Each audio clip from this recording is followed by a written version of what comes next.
5 দিন পর একটা দিবস আসতেছে, একটা গুরুত্বপূর্ণ দিন, ঈদুল আজহা। প্রত্যেক বছরে একবার করে আসে, কিন্তু কি নিয়ে আসে ওইটা আমরা নিতে চাই না। আমরা শুধু খালি খাওয়ার ধান্দায় আছে, খাওয়া খাওয়া করতে আসে। ঈদুল আজহা চেঞ্জ নিয়ে আসে মানুষের ভেতরে। হযরত ইব্রাহিম এবং ইসমাইল তাদের জীবন থেকে আমরা এটা পেয়েছি।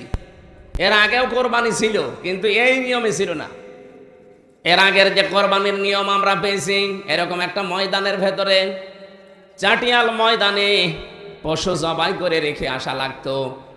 আগুনের ঝলক এসে উপর থেকে পুড়িয়ে ফেলতো। যার টাকা হালাল, যার কর্মজীবন বৈধ, যার কর্মজীবন হালাল নয়, তারটা অভাবে পড়ে থাকতো। আমার মনে হয় ওই শরীয়ত আদম নবীকে আল্লাহ দিয়েছিলেন। সূরা মায়দার 27 নম্বর আয়াতে আছে, অতলু আলাইহিম নাবা আবনাই আদামা বিল হক ইদ করবা কুরবানান ফাতুকব্বিলা মিন আহাদিহিমা ওয়া লাম ইউতাকাব্বাল মিনাল আখার ইলা আখির আয়া। আমার এই আয়াতটা পড়ার পরে মাঝে মাঝে মনে হয়, আল্লাহ যদি এই শরীয়তটা আমাদের এখন থাকতো, কত হামসাসে ধরা খাইতো আল্লাহ ভালো জান। কারণ বিশাল জব্বা গাইতে রেখে আসতাম, হয়তো না। প্রশ্ন দিয়েছে একজন যে বেনামাজি মানুষের সাথে কোরবানির ভাগ দেওয়া জায়েজ আছে কি? বলেন তো পড়া কোরআন শরীফে কোরবানির কথা আল্লাহ যেখানে দিয়েছে, আগে কোরবানি না আগে নামাজ? বলেন বলেন।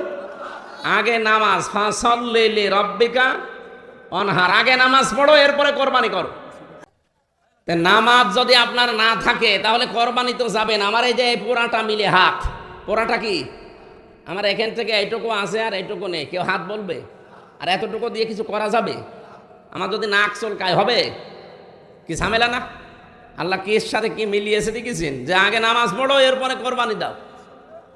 এই জন্য আহ্বান জানাচ্ছি, যারা নামাজ পড়েন নামাজিদের সাথে আপনি মিলে কোরবানি ভাগে দেবেন। আর যারা নামাজ পড়ে না, বেনামাজি, ওরা আলাদা আলাদা একসাথে করে দিন। কারণ ওদের তো হবে না, ওই এমনিও হবে না, ও খালি গোশত খাওয়া হবে। সুতরাং ওরা মিলিয়ে মিশে খাক। বেনামাজি বেনামাজি ভাগ দেবে, ঠিক আছে তো? অবশ্য ঠিক। আমরা কোরবানি সংক্রান্ত যে আয়াত পড়েছি সূরা হজের 34 নম্বর আয়াত, তাফসীর আকারে কথা বলবো এখান থেকে। বৃষ্টি হচ্ছে, একটু সময় দেন আমারে।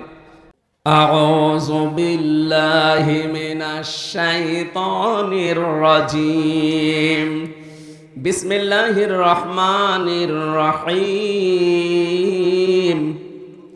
ওয়ালিকুল্লি উম্মাতিন জাআলনা মানসাকাল লিয়াযকুরুসমাল্লাহ আলা মা রাযাকাহুম মিন বাহিমাতিল আনআম। সাদাকাল্লাহুল আযীম। এ পর্যন্ত থাক। সূরা হজ কোন সূরা? এটা কোন মাস? হজের মাস, জিল হজ। আজকে মনে হয় কয় তারিখ চলছে? আজকে 4 তারিখ না? রমজানের পরে যত গুরুত্বপূর্ণ সময় পৃথিবীতে আছে, সবচাইতে গুরুত্বপূর্ণ সময় এই 10 দিন, জিল হজের 1 থেকে 10 তারিখ পর্যন্ত। নবীজি বলতেন, এই 10 দিন যদি কেউ রমজানের পরে জীবনে পায়, তারে আমি নির্দেশ দিলাম সে যেন ইবাদত না করে মরে না। তাহলে ইবাদত কি? এই 10 দিনে কি করবেন ইবাদত? খালি বসে বসে সুবহানাল্লাহ পড়বেন? বলেন বলেন না। আল্লাহ পাক বলেন, কুনতুম খায়রা উম্মাতিন উখরিজাত লিন-নাস তা'মুরুনা বিল মা'রুফি ওয়া তানহাউনা আনিল মুনকার ওয়া তু'মিনুনা বিল্লাহ। সূরা আলে ইমরানের 110 নম্বর আয়াতের প্রথম অংশে আছে, 4 নম্বর পারা 3 নম্বর পৃষ্ঠা 2 নম্বর লাইনে আছে। রব্বুল আলামিন বলেন, তাফসীরে ফি জিলালিল কোরআন থেকে আমি বলছি, আল্লাহ তাআলা বলেন, তোমরাই শ্রেষ্ঠ জাতি, শ্রেষ্ঠ উম্মত তোমরাই, শ্রেষ্ঠ মানুষ তোমরাই। কারণ মানুষের কল্যাণের জন্য আমি আল্লাহ তোমাদেরকে বাছাই করেছি, বের করেছি, এ দুনিয়াতে পাঠিয়েছি মানুষের কল্যাণের জন্যে। তাহলে আমাদের শ্রেষ্ঠত্বের কারণ প্রথম নাম্বারে আমাদের দ্বারা মানুষের কল্যাণ হওয়া লাগবে। আপনি এবার নিজে বলেন তো, আপনার বয়স যদি এখন 50 বছর হয়, আপনার দ্বারা কয়জন কল্যাণ পেয়েছে আর কত মানুষ বিপদে পড়েছে? আপনি নিজেকে হিসাব করে বলেন। আল্লাহর কাছে উত্তম হতে হলে, যদি সত্যিই কিছু পেতে চান তার কাছ থেকে, আজকের এই ময়দানে যে 5টা চেয়ার এখানে দিয়েছেন, অবশ্যই এই মানুষগুলোর মর্যাদা এলাকায় আছে, না তো চেয়ার এখানে দিতেন না। আল্লাহ পাক বলেন, আমার কাছে একটা চেয়ার যদি তোমার তৈরি করতে হয়, কিয়ামতে কোটি কোটি মানুষ সব ঘামের ভেতরে হাবুডুবু খাবে। এই ময়দানে আমি কিছু মানুষকে একেবারে জায়গা মতো রেখে চেয়ারে বসতে দেব, আরশের ছায়া বলা হয় যেটাকে। এই জায়গায় চেয়ারটা তৈরি করার জন্য তোমার জীবনে কিছু শ্রম লাগবে, কিছু কাজ করা লাগবে। যতগুলো কাজ আছে তার 1 নম্বরে কাজ হচ্ছে আপনার দ্বারা মানুষের কল্যাণ হওয়া লাগবে। আজ বাংলাদেশ ঘুরলাম, একটা থানাও তো আমার আর বাকি নেই। 630টা থানায় আমি দেশে গেছি। যতগুলো জায়গায় গিয়েছি, বিভিন্ন এলাকায় দেখি কত রকমের পোস্টার, ব্যানার, ফেস্টুন লাগানো থাকে। কোন কোন আল্লাহর বান্দা এভাবে হাত তুলে আছে, তার নিজের শরীরের উপর দিয়ে লেখা আছে উনি দীনবন্ধু, উনি জনবন্ধু, উনি দ্বীপ বন্ধু, এমন কোন বঙ্গবন্ধু, এরকম লেখা থাকে না? আমি চট্টগ্রামের সন্দ্বীপে গিয়েছিলাম, যেহেতু দ্বীপ এলাকা। নোয়াখালীর হাতিয়ায় গিয়েছিলাম, দ্বীপ এলাকা। ওখানে যিনি নেতা আছে তার নামের নিচে লেখা আছে দ্বীপ বন্ধু। মানিকগঞ্জে একজন ছিল, এই যে খাদ্য স্বাস্থ্যমন্ত্রী ছিল, ওনার নামের নিচে লেখা দেখবেন জনবন্ধু। দীনবন্ধু, জনবন্ধু, গরিবের বন্ধু, দ্বীপ বন্ধু, বঙ্গবন্ধু, যত রকমের বন্ধু আছে, এদের জীবনগুলো মিলিয়ে দেখেন তো কোন বন্ধুর দ্বারা মানবতার উপকার হয়েছে। শুধু তাদের আখের গোছানো হয়েছে, তাছাড়া কিছু হয়নি। অন্য সময় বাদই দিলাম, 15 বছর তো অন্তত সন্দ্বীপে হাতিয়ায় যারা দায়িত্বে আছে, এমপি ছিল, এই 2 জন মানুষকে ওরা যেহেতু দ্বীপ বন্ধু লেখে নামের নিচে, দ্বীপ বন্ধু, দ্বীপের মানুষের জন্য তারা বন্ধু। কি কল্যাণ করেছেন? একটা সেতু বানাতে পারেননি, এমনকি একটা ফেরি চালু করতে পারেননি এই 15 বছর। প্রায় 17 কিলোমিটার যাওয়া লাগে সাগরের ভেতর দিয়ে। আমি প্রায় 4 বার গেলাম এবার দিয়ে। আমার মনে হয় প্রত্যেকবার জীবন হাতে করে নিয়ে যাওয়া লাগে, কারণ আমি সাঁতার জানি না। একবার যদি স্পিরিট বোট ডুবে যায়, আমি যে কোন মাছের পেটে যাব আল্লাহ জানি, আর আমি জানি না। এরকম একটা ভয়ঙ্কর জায়গা, কারণ ওখানে ফেরি চালু করা যেত না। কি করেছেন আপনি? শুধু নিজের আখের গুছিয়েছেন, এখন সেই গোছানো টাকা তো খেতেও পারেন না, পালিয়েছেন। এই জন্য শুধু বন্ধু বন্ধু লিখে দিলে হবে না, আপনার জীবনের দ্বারা অন্তত মানুষের উপকার হয় এরকম কিছু থাকা লাগবে। বাংলাদেশ সহ বিশ্ব ঘুরে ঘুরে আমি কতগুলো দেশ ঘুরে আসলাম। আমার এই ছোট্ট জীবনের অভিজ্ঞতা এই, আপনি যদি সত্যি মানুষের জন্য কিছু না করেন, আল্লাহর কসম মানুষের অন্তর থেকে আল্লাহ আপনাকে তুলে দেবে। এইটাই বাস্তব। আপনাকে মানুষের জন্য কিছু করা লাগবে। ব্যাংকে টাকা ছাতা পড়ে যাচ্ছে, আমার কুষ্টিয়ার হানিফ সাহেবের যে কত টাকা ছিল উনি জানতো আর আল্লাহ জানতো। আপনাদের এই সাতক্ষীরা, বাগেরহাট, খুলনা, যশোর, এই 4 জেলায় প্রায় আমার মনে হয় অধিকাংশ মাছের ঘের থেকে আল্লাহর ওলি হাদিয়া তোফা পেত। এমনকি তার নিজেরও বিশাল বিশাল জায়গা ছিল। কি করেছেন আপনি? এই 15টা বছরের ভেতরে কত হাজার হাজার কোটি টাকার মালিক হয়েছিলেন। কি করেছেন আপনি? এখন তো নিচে থাকতেও পারেন না, ভোগও করতে পারেন না। কুষ্টিয়ার বাড়ি পর্যন্ত এখন অলরেডি শ্মশান হয়ে গেছে। কেন এমন কাজ করলেন আপনি? আপনার দ্বারা মানুষের উপকার যদি না হয়, আপনি কিসের মানুষ? এই যে ব্যাংকে হাজার হাজার কোটি টাকা আপনি রেখে দিয়েছেন, এগুলো সব এখন ছাতা পড়ে যাচ্ছে, কারণ আপনার সই ছাড়া তো তোলা যায় না। আর সরকার যদিও এখন বাজেয়াপ্ত করছে, করুক। আমার মনে হয় অবৈধ ইনকাম যাদেরই আছে, শুধু 15 বছরে না, এই 54 বছরে যাদের অবৈধ ইনকাম, সব যেন ইউনুস নিয়ে সরকারের কোষাগারে জমা দেয়। এটা চান না? এটা রেকর্ড হচ্ছে।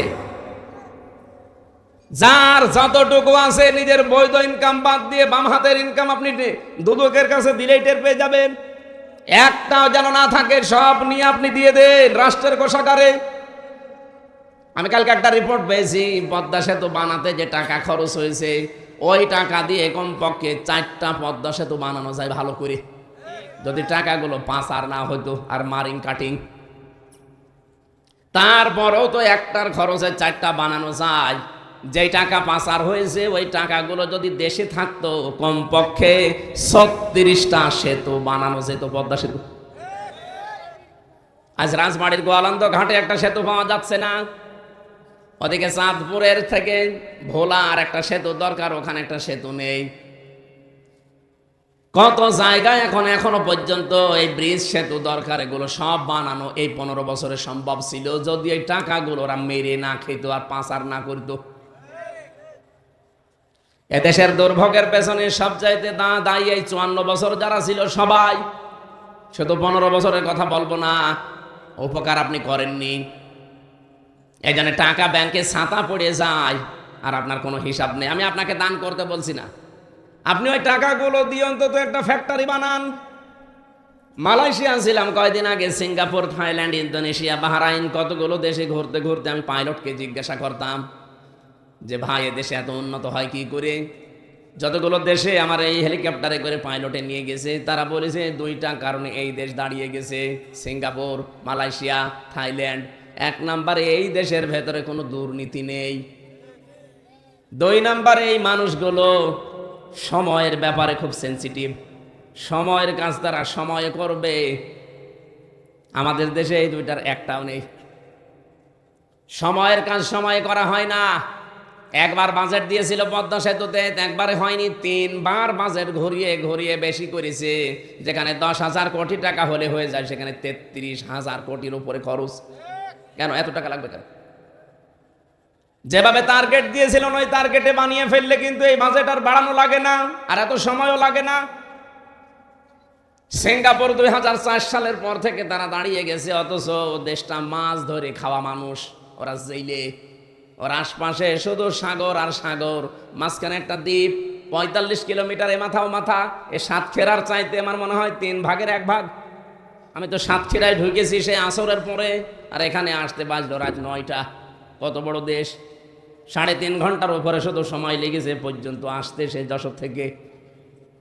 অথচ সিঙ্গাপুরে এ মাথাও মাথা মাত্র 1 ঘন্টা সময়ও লাগে না, 50 মিনিটে আমার শেষ। এতটুকু একটা দেশ, আজ বিশ্বে 257টা দেশের ভেতরে তারা 10 জন থাকলে 1 জন দাঁড়িয়ে গেছে, আর আমরা 54 বছরেও দাঁড়াতে পারলাম না। কারণ আমাদের সময়ের জ্ঞানটা নেই। 2 নম্বরে আমাদের মানুষের উপকারের মন নেই। পৃথিবীতে আল্লাহর কাছে ওই মানুষটাই দামি মানুষ, নামাজ পড়লে দামি হবেন না, রোজা রাখলে দামি হবেন না। মানুষ আল্লাহর কাছে দামি হয় ওইটা যার দ্বারা মানুষের উপকার হয়। আপনার দ্বারা যদি মানুষের 10টা কর্মসংস্থান তৈরি না হয়, একটা 10টা অটো কিনে বলেন যে 10টা অটো 10 এলাকার মানুষকে কিনে দিলাম, গরিব মানুষকে আপনারা চালাবেন, 10টা সিএনজি কিনে দিলাম, চালান, কিন্তু আমাকে মাসে মাসে এই টাকা দেবেন, আর বাকি টাকা উপায় করে আপনি সংসার চালাবেন। ওর সংসারও চলবে, ওর উপায়ও হবে, আপনার টাকাও দেবে, মাঝখান থেকে ও চিন্তায়, চাঁদাবাজি, চুরি, ডাকাতি থেকে বেঁচে থাকতে পারবে। এইভাবে 54 বছর যদি সাজিয়ে ফেলতে পারতাম, বাংলাদেশটা আজ মালয়েশিয়ার আগে দাঁড়িয়ে যেত। চট্টগ্রামে একটা খাল 400 কোটি টাকা চেয়েছিল, যারা ওখানে দায়িত্বে আছে, বলেছিল সরকারকে যে 400 কোটি টাকা দেন, খালটা আমরা মেরামত করে দেব। বাংলাদেশ জামাত ইসলামের ওখানে যিনি দায়িত্বে আছেন, আলহাজ শামসুল ইসলাম না শাহজাহান চৌধুরী, সাবেক এমপি, উনি বলেছে টাকা 400 কোটি, 1 টাকাও দেওয়া লাগবে না, 1 কোটি টাকা খরচ করে আমি পুরাটা মেরামত করে দেবো, আর 1টা টাকাও রাষ্ট্রের দেওয়া লাগবে না, সব টাকা আমার সংগঠন থেকে দেব। 1 কোটি টাকা সংগঠন থেকে নিয়ে খালটা বানিয়ে এই যে এবার মেরামত করে দিয়েছে। সারা বিশ্বে এখন প্রশংসিত বাংলাদেশ জামাত ইসলামের এই কাজটা। তারা বলছে 400 কোটি টাকার কাজ 1 টাকাও না নিয়ে মাত্র 1 কোটিতে যারা করতে পারে, এদের হাতে দেশ গেলে নিরাপদ থাকবে, এটা তার প্রমাণ। বাংলাদেশের সাবেক মন্ত্রী মাওলানা মতিউর রহমান নিজামী রহমতুল্লাহ আলাইহি 5 বছর মন্ত্রী ছিলেন, তাও 2টা মন্ত্রী। টাকা তো 1টা টাকা চুরি করে নাই, ডাকাতি করে নাই, মেরে খায়নি। দায়িত্ব পালন করার পরে 36 টাকা বেঁচেছিল, ওই টাকাটা ফেরত দিয়েছে। আপনি ভালো মানুষ খুঁজে পান না, ভালো মানুষ খুঁজতে কি আটরশি যাওয়া লাগবে, দেওয়ানবাগি যাওয়া লাগবে? আল্লাহর অলি খুঁজতে উনি যায় দেওয়ানবাগি, রাজারবাগি, সুরেশ্বরী, আটরশি। কে বলেছে আল্লাহর অলি গুণ? আল্লাহর অলি তো ওইটা যেই লোকটা তার কর্মজীবনে সঠিক। হাবিল আর কাবিলের ঘটনা সেই ছোটবেলা থেকে পড়ি শোনায় না, শুধু শোনানোর জন্য না। হাবিলেরটা কবুল হয়েছিল, কাবিলেরটা কবুল হয়নি, কারণ একটাই, কাবিলের টাকা ছিল হারাম আর হাবিলেরটা ছিল হালাল। এই শরীয়ত বললাম না, এখন যদি থাকতো তো বাংলাদেশে কত হাসি আমরা ধরা খেতাম। মানুষ আমাদের সাথে আত্মীয়তা করাও বন্ধ করে দিতে, বলছে না দেখতে তো ভালো মনে হয় কিন্তু তো কর্মজীবন ঠিক নেই, তাহলে ওরটা কবুল হইল না কেন? ওই সময় কাবিল বলেছিল তোরটা কেন কবুল হয়ে গেল, তোরে আমি রাখবো না, মেরে ফেলবো।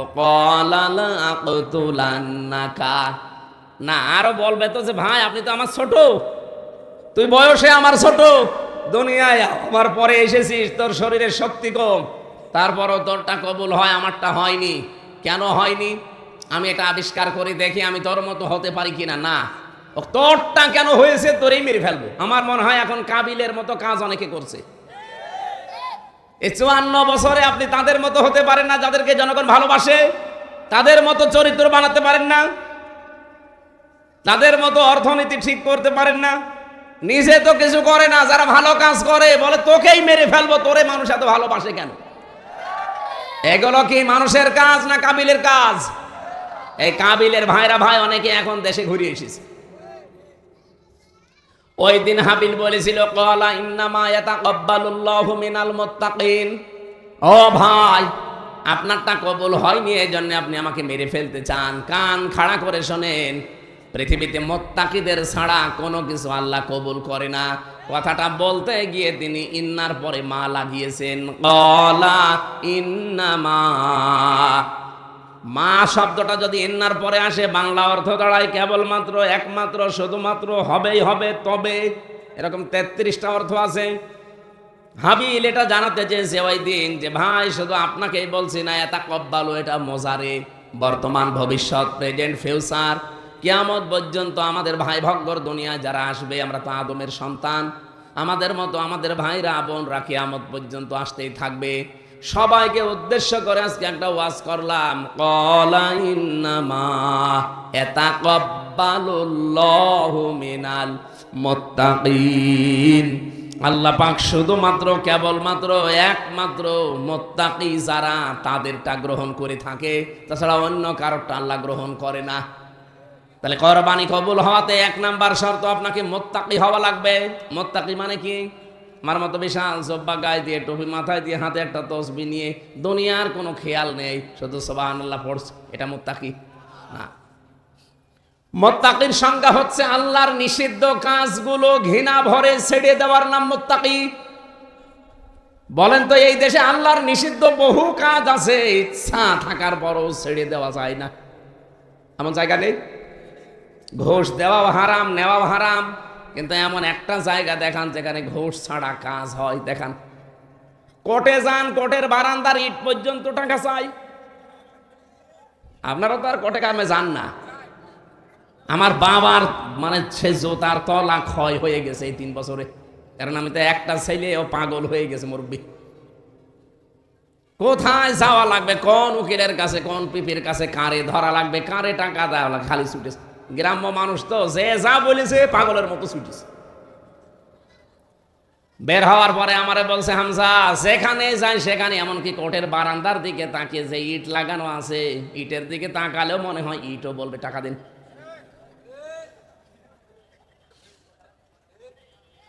আমি যখন প্রথম গ্রেপ্তার হয়েছিলাম সে 10 সালে, ওই সময় যখন জেল থেকে বের হলাম তখন থানার হাজতে ছিলাম। বের হয়ে চলে আসছি, গেটে যে দারোয়ান আছে বলছে হুজুর টাকা দেন। টাকা পাবো কোথায়? বলে না, আপনাকে ওই যে দেখতে এসেছিল, যারা দেখতে আসে তারা টাকা দেয়, আমি জানি। আরে আল্লাহ, আপনি এই খবরও জানেন? শেষে 10 টাকা দিলাম, তাও খুশি। একটা জায়গা আমি এই দেশে এখন দেখতে পাচ্ছি না যেখানে ঘুষ ছাড়া কাজ হয়। আপনি বলেন যারা বসে আছে এই মানুষগুলো কি সরকার ঘুষ খাওয়ার জন্য বসিয়েছে? বলেন। ডক্টর মোহাম্মদ ইউনূস এই ঘোষণাটাই দিয়েছিল যে দুর্নীতি যদি কারো ভেতরে পাওয়া যায়, ঘুষের কোনো কিছু, ওরে কোনো এখান থেকে ওখানে পাঠাবো, সাতক্ষীরা থেকে যশোরে, যশোর থেকে কুষ্টিয়ায় না, ওরে একেবারে খারিজ করে দেবো চাকরি থেকে। এই জন্যই দেশ সচিবরা পাগল হয়ে গেছে। আর সচিবালয়ের তালিকা দেখলাম যা আছে সবগুলো দাদা, একটারও মুসলমানি দেওয়া নেই। হ্যাঁ, আমি তালিকা দেখলাম যতগুলো সচিব, একটাও হাফ হাতা না ফুল হাতা?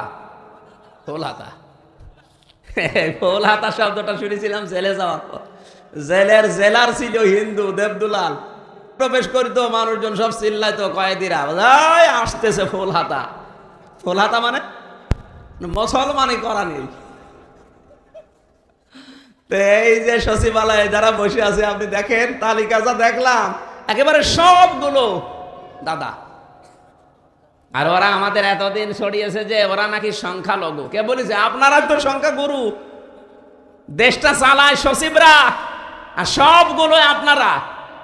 এখন হিসাব করে দেখা যাচ্ছে 300-র উপরে নাকি সব আল্লাহর ওলিরা ওই দেশ থেকে পাঠিয়েছে। কিভাবে একেবারে গোড়া থেকে আগা পর্যন্ত সাজিয়েছিল আপনি হিসাব করেছেন? এমনি এমনি জ্বর ধরে বলতো যে 41 সালের আগে ফেরেশতা আজরাইল আসলে সরাতে পারবে না। এই কারণে বলতো, কারণ জানে যে আমার যেভাবে থরে থরে সাজানো।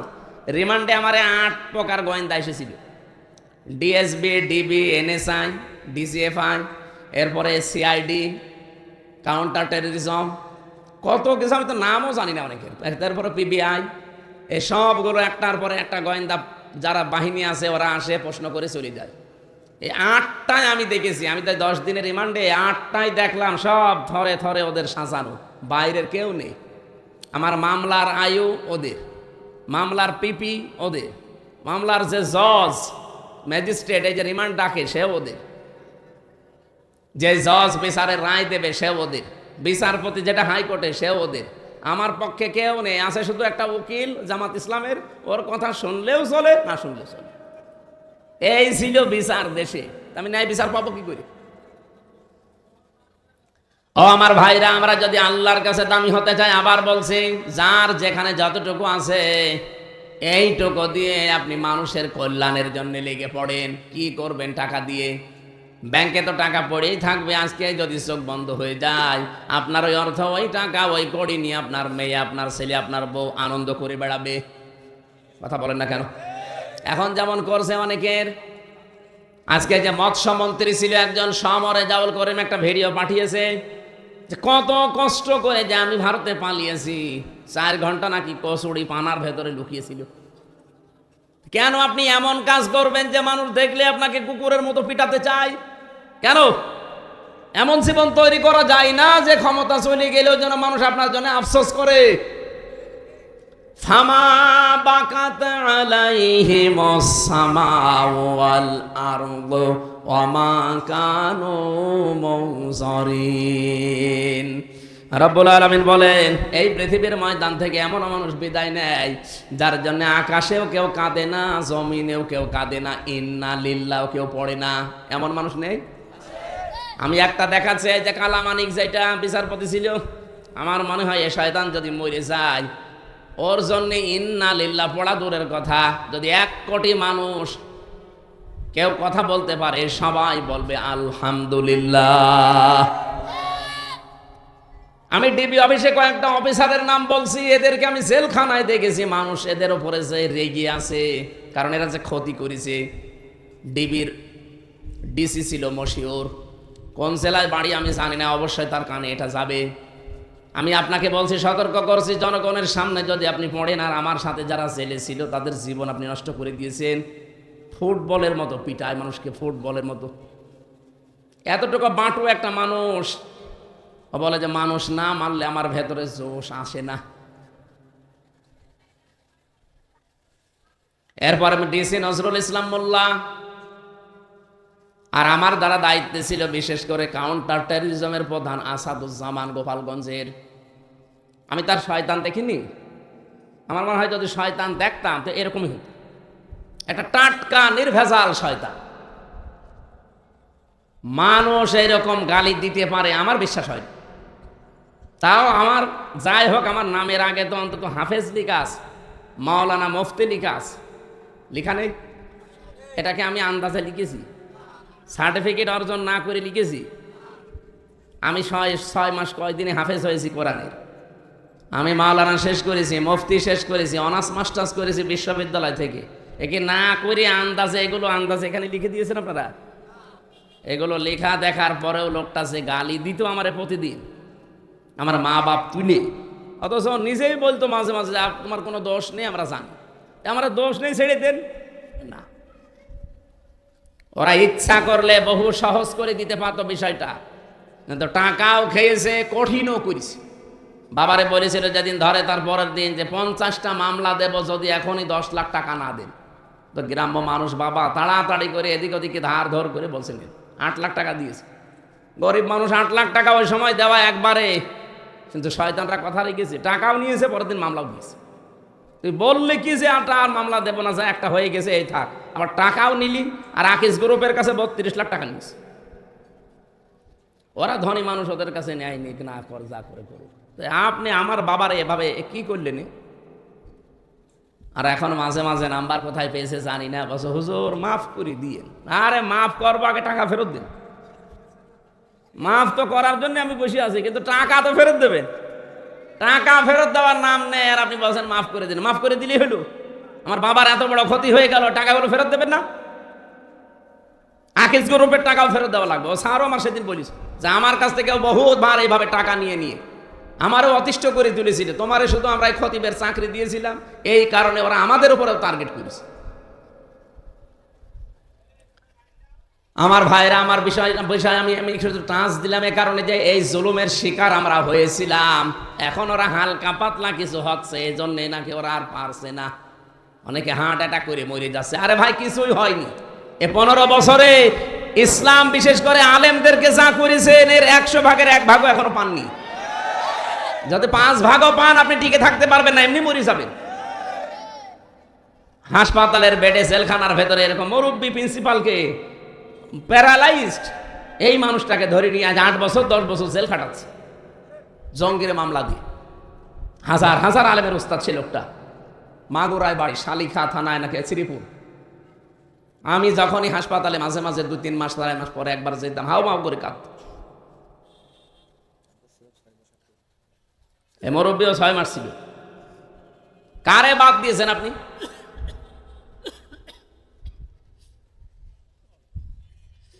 এই জন্য যাই হয়ে গেছে। আমরা এখন আল্লাহর কাছে যদি সত্যি প্রিয় হতে চাই, আমার দ্বারা মানুষের উপকার হওয়া লাগবে। যে যেখানে আছেন, যতটুকু সমর্থ আছে, মানুষের কর্মসংস্থান তৈরি করে দিন, তার পাশে দাঁড়ান। আপনি দেখবেন আল্লাহর পক্ষ থেকে কিছু না কিছু অবশ্যই পাবেন।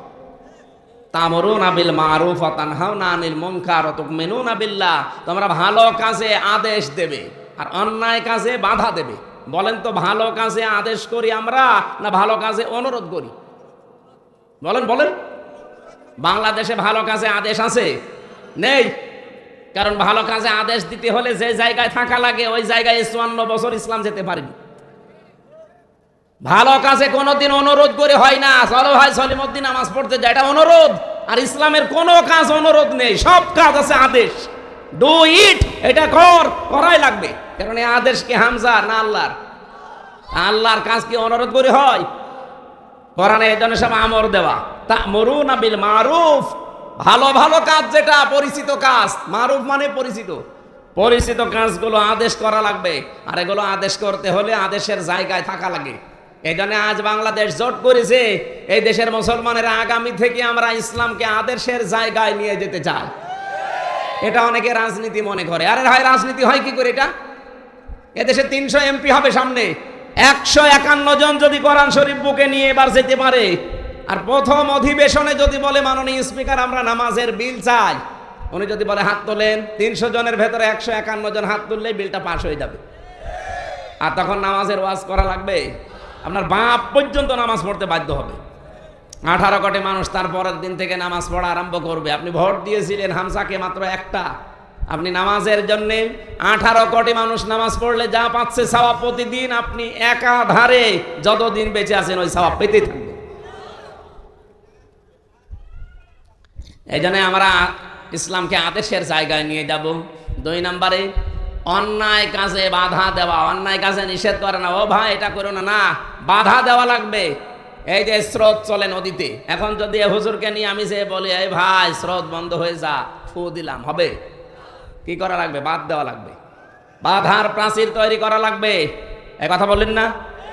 এই দেশে যত অন্যায় আছে, অন্যায় দেখে সুবহানাল্লাহ আলহামদুলিল্লাহ নাউজুবিল্লাহ পড়লে হবে না, এটা বাধার প্রাচীর তৈরি করা লাগবে। আর ওইটার জন্য সংসদ দরকার। আর এইটাকে অনেক মানুষ আজ ফতোয়াবাজি করছে, হ্যাঁ এটা রাজনীতি, এটা দুনিয়ার কাজ। কোনটা রাজনীতি কোনটা দুনিয়ার কাজ তোমার কাছে শেখা লাগবে। একটা আয়াত পেটে পাড়া দিলে তো শুদ্ধ করে বলতে পারো না, আবার ফতোয়া দাও। তুমিনুনা বিল্লাহ, সর্বোপরি আল্লাহর প্রতি আমাদের ঈমান যা আছে আরো বাড়াতে হবে। সুতরাং আল্লাহ আমাদেরকে সর্বোত্তম জাতি বলে ঘোষণা দিয়েছেন এই তিনটা কারণে। আমাদের দ্বারা মানুষের জন্য উপকার হয়। 2 নম্বরে আমরা ভালো কাজের জন্য আদেশের জায়গায় যেতে পারি। 3 নম্বরে অন্যায় কাজগুলো যেন বাধার প্রাচীর তৈরি করা যায়। এই জায়গায় আর দলমত দেখা যাবে না, সব এক হয়ে যাওয়া লাগবে। আল্লাহ আমাদেরকে আয়াতটা সারা জীবনে যেন একেবারে সেট করে দেন, বলেন আমিন। সূরা হজ যেহেতু বললাম, এই হজের 34 নম্বর আয়াত, আর হজের মাস চলছে। এটা ভালো ভালো কাজ এই মাসগুলোতে করা দরকার।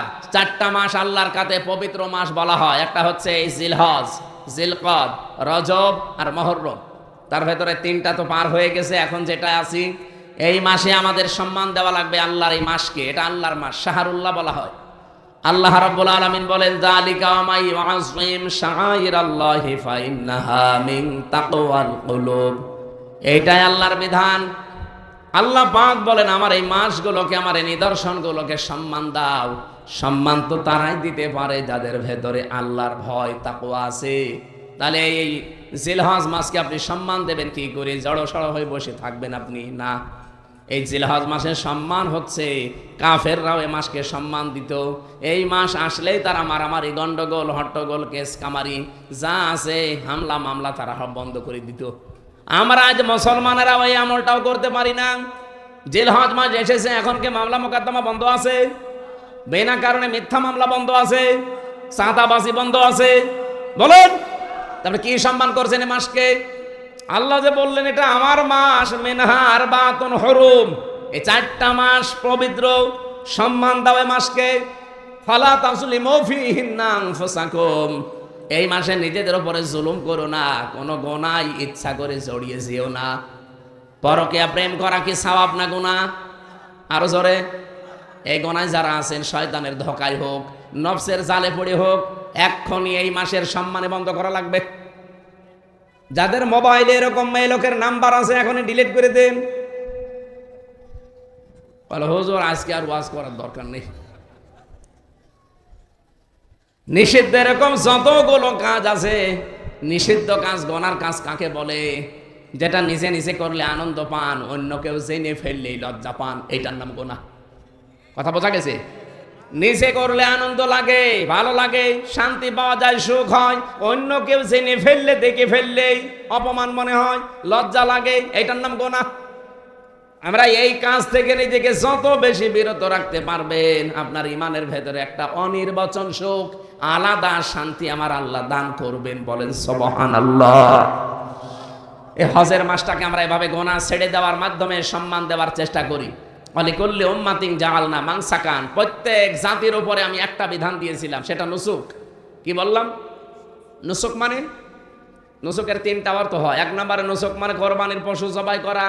2 নম্বরে নুসুক মানে হজের কাজ কারবার এখন যেটা চলছে। 3 নম্বরে নুসুক মানে ইবাদত বন্দিগি। যেহেতু ওই 2টা এখন আমাদের জন্য না, প্রথমটা আমরা আসতে 5 দিন পর। নুসুক মানে কোরবানি দেওয়া। কেন কোরবানি তোমাদের আমি দিয়েছি জানো? লিয়াজকুরু ইসমাল্লাহি আলা মা রাযাকাহুম মিন বাহিমাতিল আনআম, যখন তোমরা পশু জবাই করো ওই সময় যেন আমি আল্লাহর নাম উচ্চারণ করতে পারো। তাহলে এখান থেকে একটা মাসলা বের হয়, পশু জবাই করার সময় নাম নেওয়া লাগবে কার? এই এলাকায় করেন কিনা জানি না, পশু জবাই করার আগে কি বলেন? বিসমিল্লাহি আল্লাহু আকবার বলা লাগবে, ওয়া দেওয়া লাগবে মাঝখানে। এ ওয়াটা দিলে, ওয়া না দিলেও আপনার কোরবানি শুদ্ধ হবে, কিন্তু ওয়া দিলে গুরুত্বটা বাড়বে। বিসমিল্লাহি আল্লাহু আকবার, আল্লাহর নামে এবং যিনি সব চাইতে বড়। এ কথাটা যদি কেউ নাও বলে মুসলমান, তারপরেও তার জবাই শুদ্ধ হবে, কিন্তু এটা বলা সুন্নাত। এটা নবীজি নিজে বলতেন। আল্লাহর নাম উচ্চারণ করেন। আল্লাহর নাম উচ্চারণ যেন তোমরা গবাদি পশু পাখি জবাই করার সময়, পশুগুলো জবাই করার সময় নিতে পারো, যেগুলো তোমরা রিজিক হিসাবে খেতে থাকো। তাহলে রিজিক হিসাবে খাওয়ার সিস্টেম আমরা পেয়েছি আমাদের জাতির পিতা ইব্রাহিম আলাইহিস সালামের পর থেকে। এর আগে সিস্টেমটা বললাম, আকাশ থেকে আগুন এসে পুড়িয়ে ফেলতো, খাওয়া যেত না। তাহলে আল্লাহ আমাদেরকে অন্তত এটা খেতে দিয়েছেন, এটা হাদিয়া আল্লাহর পক্ষ থেকে। কোরবানি মানে উৎসর্গ করা, কোরবানি মানে, তাহলে আমি তো আল্লাহর জন্য দিয়েই দিয়েছি, উৎসর্গ করেই দিয়েছি, ওইটা তো আর আমার দায়িত্বে থাকার কথা না। এই জন্য আল্লাহ জানিয়েছেন ওয়াতিউল বা ফাকুলু মিনহা ওয়াতিউল বা ইসাল ফাকির, নিচে খাবে কোরবানির গোশত। 2 নম্বরে ফকির মিসকিন যারা, এরকম অসহায় মানুষ যারা ক্ষুধার্ত, এদেরকে দেবে। 3 নম্বরে এমন এমন লজ্জাশীল মানুষ আছে কিন্তু ক্ষুধার্ত, ওরা সম্মানের খাতিরে কিছু চাইতে পারে না, তার মানে গরিব আত্মীয় স্বজন। এই 3 জায়গায় যে কোরবানির গোশত দেওয়া লাগবে, সূরা হজ 32 নম্বর আয়াতে 28 নম্বর আয়াতে আছে। ভালো করে মিলিয়ে বাড়ি যে দরকার হয় বাংলা দেখে নেবেন। ফাকুলু মিনহা ওয়াতিউল বাইসাল ফাকির, 1 নম্বরে নিজে যা পারেন খাবেন। 2 নম্বরে যারা অভাবী কিন্তু চাইতে পারে না লজ্জার কারণে, চোখ লজ্জা, এরকম আত্মীয় স্বজন দেখে দিয়ে দেবেন। 3 নম্বরে যারা মিসকিন চায়, গরিব মানুষ, এদেরকে ফকির ফাকরা যারা আছে। তাহলে 3 জায়গায় যে দেওয়া লাগবে, এটাকে আমি এখন বানালাম? বলেন বলেন। প্রশ্ন আপনারা এখানে কয়েকটা দিয়েছেন। 1 গরুতে কোরবানির সাথে আকিকা করা যাবে কিনা? এটা সুন্নত হবে না, জায়েজ হবে, কিন্তু সুন্নত আলাদা দেওয়া লাগবে পশু। 1 গরুতে 7 ভাগ পর্যন্ত দেওয়া জায়েজ আছে। আকিকাটা এটা জীবনের বিনিময়ে জীবন বলা হয়, এই জন্য আপনি আলাদা করে একটা ছাগল কিনে দিন, ছাগলটা ছোট হোক, অসুবিধা নেই। আর 2 নম্বরের মাসলা এটাই হচ্ছে, আকিকা দেওয়া লাগে জন্মের 7 দিনে, এটা সুন্নাত। আর জীবনে যে কোনো সময় দিলে এটা সুন্নাত হবে না, এটা জায়েজ হবে। জায়েজ আর সুন্নাত এক জিনিস না। অনেক মানুষ দেখা যায়, বাবা হয়তো বিভিন্ন জেলায় কাজ করে বা বিদেশে আছে, বলে ওর বাবা আসুক তারপরে দেব। আরে ভাই, আকিকা দেওয়া সুন্নাত, বাবা থাকা তো সুন্নাত না। বাবা থাকাকে সুন্নাত, সুতরাং বাবা জাহান্নামে যাক।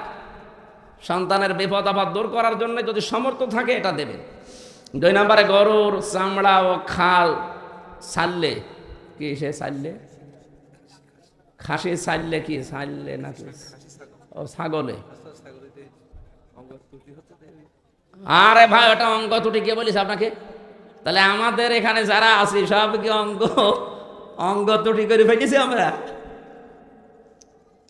এখানে এই যে ছোটখাটো বাচ্চা বাদ দিয়ে বাকি যারা আমরা আছি সব ওই ছাগলের মতো না? কথা বলছেন না কেন? আমরা কি অঙ্গহানি করে ফেলেছি? এটা আমাদের দরকার। তো ওটা যারা করছে ওটা অঙ্গহানি না। হ্যাঁ, কিছু কিছু আলেম ওলামা ফতোয়া দিয়েছে যে এটা কাটার দরকার নেই। এই জন্য আমি বাইরের দেশগুলোতে যত সফর করেছি, বাহরাইনে, কাতারে, সৌদি আরবে, মালয়েশিয়া, এই সমস্ত দেশগুলোতে ওরা ওই আগা কাটে না। খাসি বলতে ওই যে পাটা,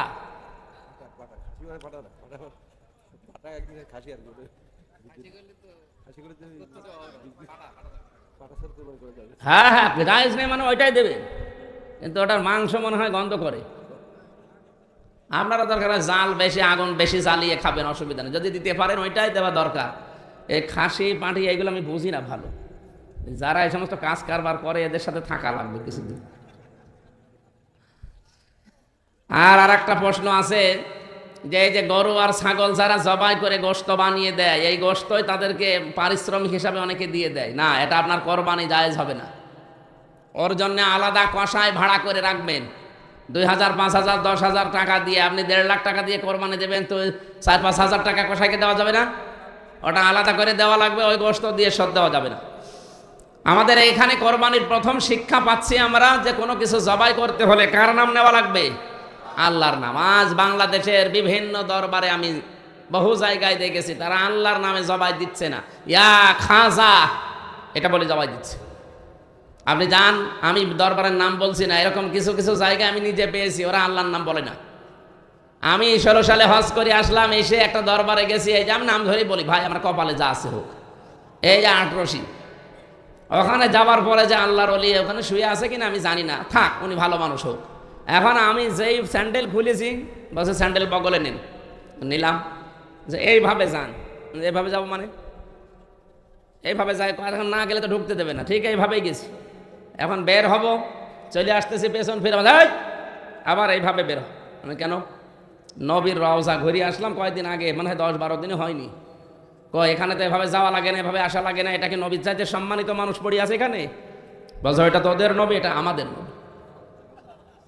এই কাজ, এই বিশ্বাস যাদের ভেতরে, ওই মানুষগুলো মুসলমান আর থাকে? বলেন।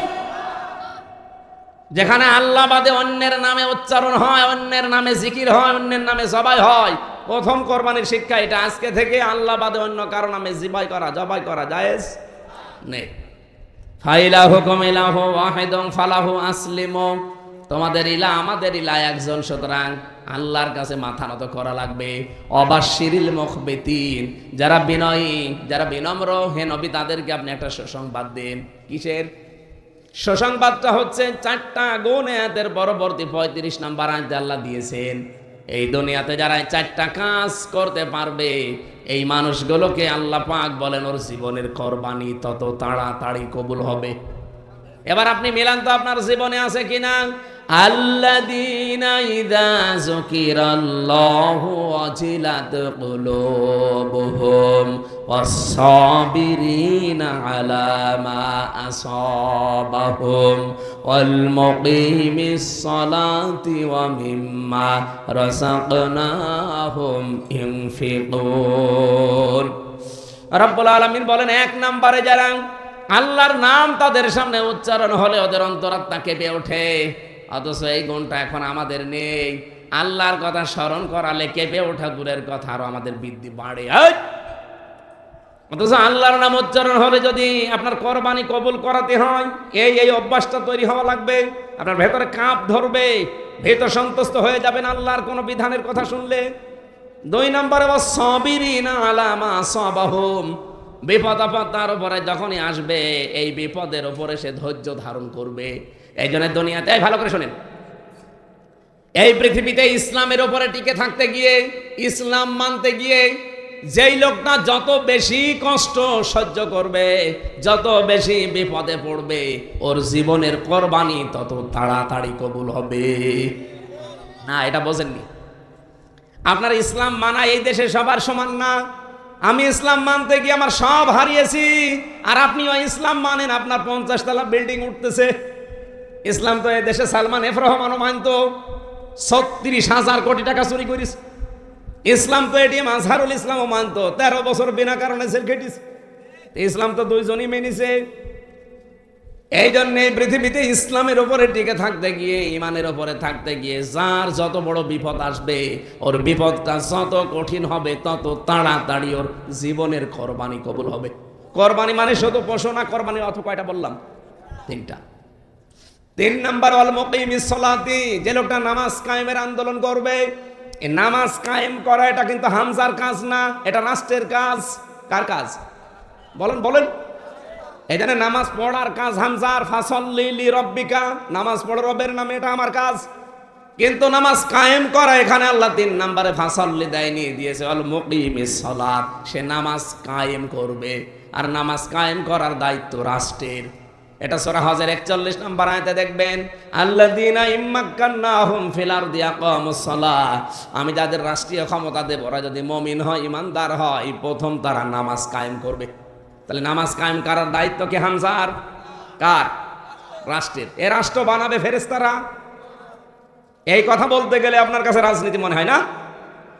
আপনি যে জীবনের কোরবানি কবুল করাতে চান, নামাজ কায়েমের আন্দোলন করেন।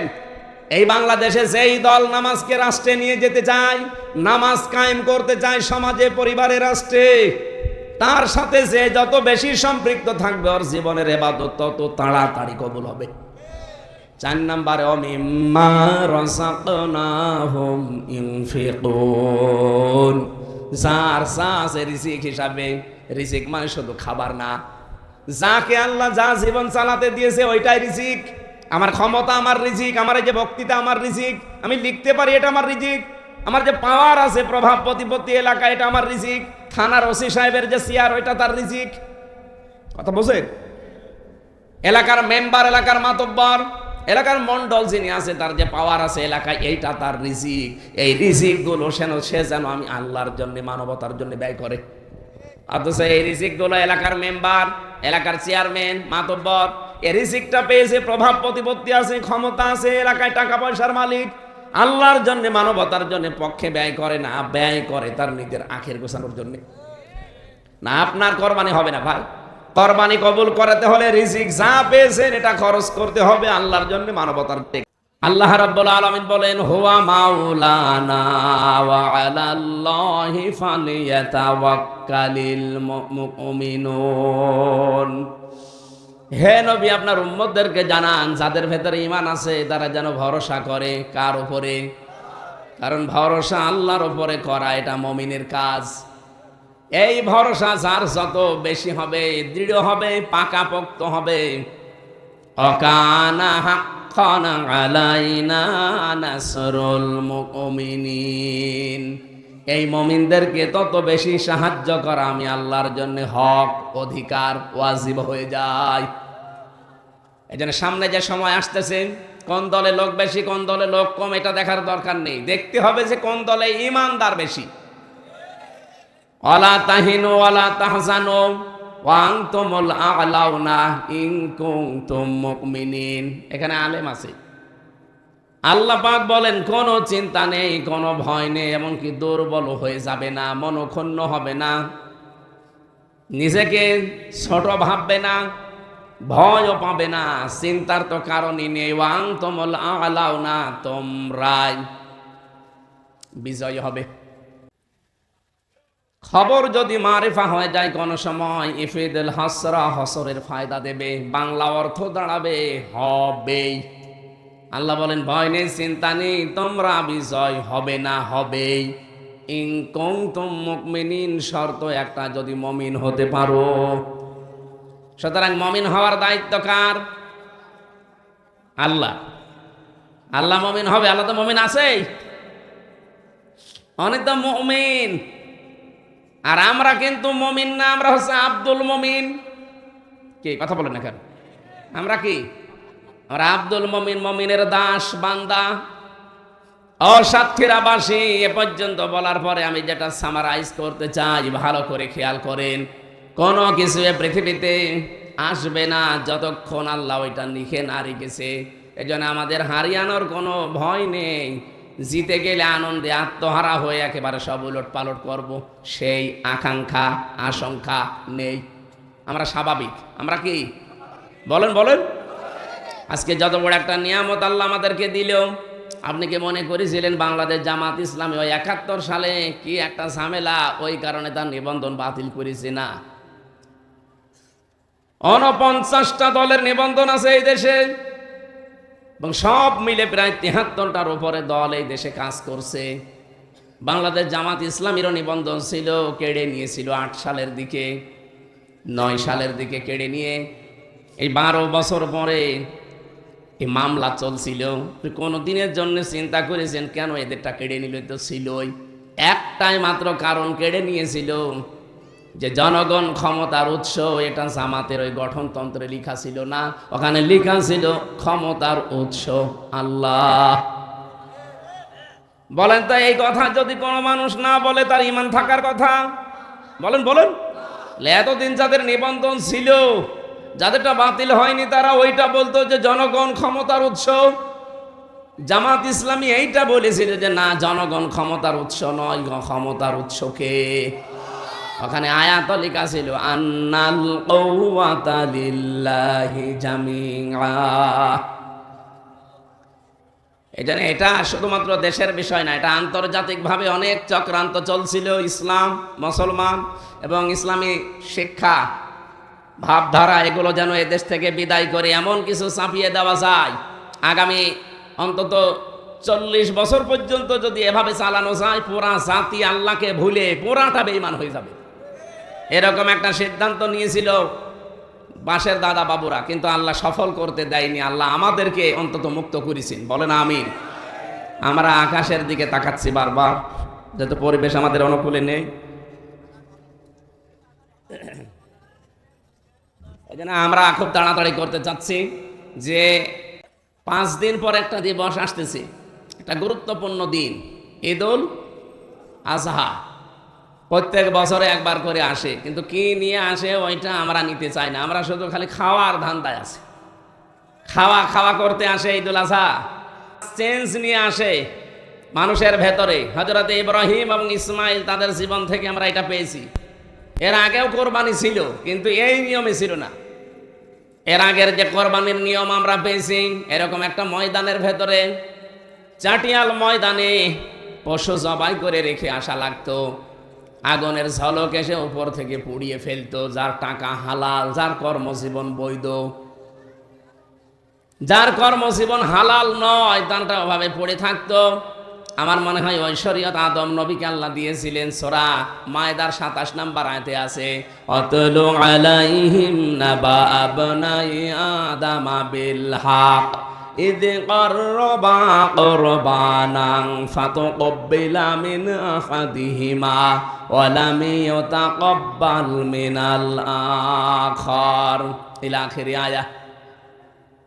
আমার এই আয়াতটা পড়ার পরে মাঝে মাঝে মনে হয়, আল্লাহ যদি এই শরীয়তটা আমাদের এখন থাকতো, কত হামসাসে ধরা খাইতো, আল্লাহ ভালো জান। কারণ বিশাল চোপ্পা গাইতে রেখে আসতাম, হয়তো না। এই কোরআন শরীফ নিয়ে যান।